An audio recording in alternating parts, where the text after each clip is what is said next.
daai oplossing lê nie in wêreldsimpatie nie. Ja, dit dra by tot druk wat toegepas word.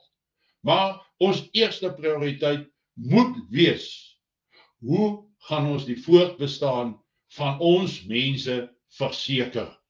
Hoe gaan ons verseker daar is 'n toekoms ergens op die pad vorentoe? Hoe gaan ons verseker dat ons in staat is om hierdie aanslag teen ons te oorleef onder die mees drastiese omstandighede en die grootste denkbare druk wat op ons toegepas word? Ons moet bereid wees tot opofferings.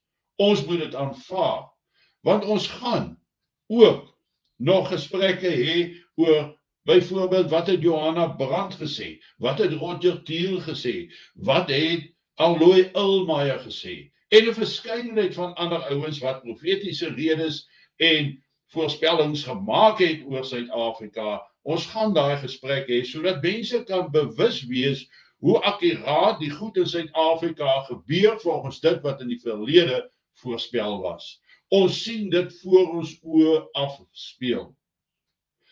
Ek en jy moet reg wees, gereed wees, wanneer hierdie dinge plaasvind. En ons kan nie omdraai en sê, ons het nie geweet dit gaan gebeur nie.